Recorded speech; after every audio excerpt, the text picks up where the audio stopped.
Banking sector में अगर आप भी जॉब पाना चाहते हैं तो एक नया नोटिफिकेशन आईबीपीएस के द्वारा जारी किया जा चुका है। ये देख रहे हैं आप आईबीपीएस की ऑफिशियल वेबसाइट और यहाँ पे ये सीआरपीएसपीएल इसका नोटिफिकेशन यहाँ पे जारी किया जा चुका है और एप्लीकेशन फॉर्म के लिए ऑनलाइन अप्लाई करना चाहते हैं उसका भी लिंक आपको यहाँ पे मिल जाएगा।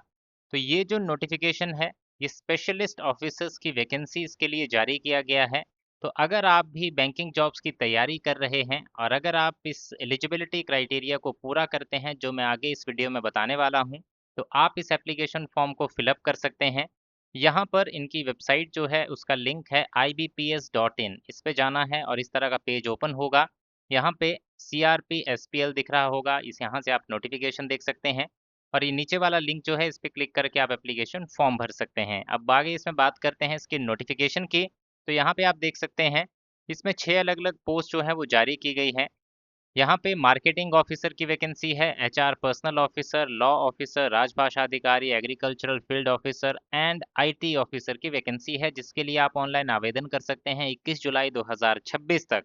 और इसमें आपका प्री एग्जाम कंडक्ट होगा अगस्त 2026 में, मेंस होगा नवंबर 2026 में, इंटरव्यू होगा आपका नवंबर दिसंबर 2026 में और फाइनल अलॉटमेंट होगी आपको जनवरी 2027 में।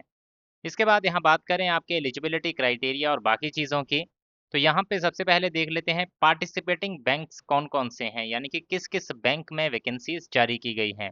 तो वैकेंसीज हैं यहाँ पे bank of India, central bank of India, Punjab national bank, union bank of India, Indian bank, Punjab and Sind bank, bank of Maharashtra, bank of Baroda, Canara bank, Indian overseas bank, UCO bank. इन बैंक की यहाँ पे वैकेंसीज जो है वो जारी की गई हैं। किस किस पोस्ट के लिए कितनी वैकेंसीज हैं, तो राजभाषा अधिकारी की जो वैकेंसीज हैं वो है टोटल 89 वैकेंसीज। बाकी कैटेगरी वाइज पूरा बैंक वाइज चार्ट जो है आप इस नोटिफिकेशन को डाउनलोड करके इसमें देख सकते हैं।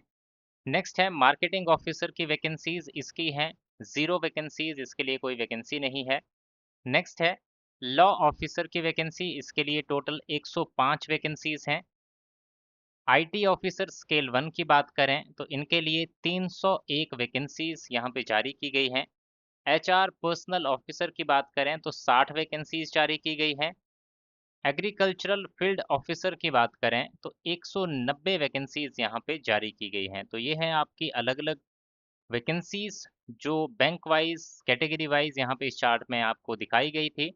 इस चार्ट को आप इस नोटिफिकेशन के साथ डाउनलोड कर सकते हैं। आगे अब हम बात करते हैं एजुकेशनल क्वालिफिकेशन क्राइटेरिया, इसमें क्या क्या रखा गया है। क्या आपने एजुकेशन अचीव की होनी चाहिए ताकि आप इस एप्लीकेशन फॉर्म को भर सकें। क्या एजुकेशनल क्वालिफिकेशन आपने कंप्लीट की होनी चाहिए। तो बात करेंगे क्वालिफिकेशन की। सबसे पहले आईटी ऑफिसर स्केल 1 की 20 से 30 के बीच में आपकी एज होनी चाहिए।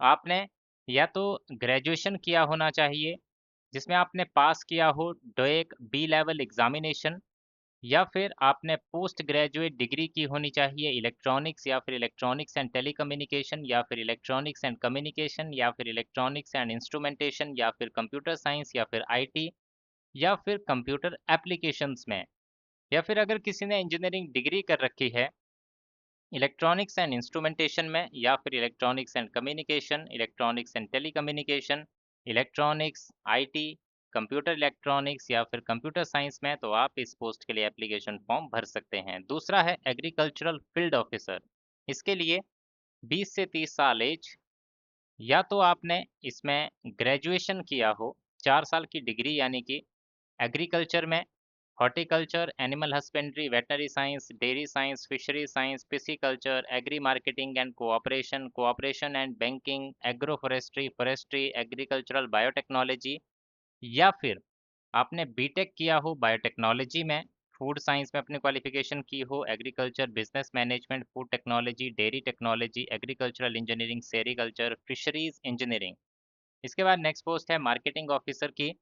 इसके लिए आपने ग्रेजुएशन किया होना चाहिए, साथ ही साथ एमएमएस मार्केटिंग या फिर एमबीए मार्केटिंग या फिर 2 साल का पीजीडीबीएम, पीजीडीए, सॉरी पीजीडीबीए या फिर पीजीपीएम या फिर पीजीडीएम जिसमें स्पेशलाइजेशन हो मार्केटिंग की।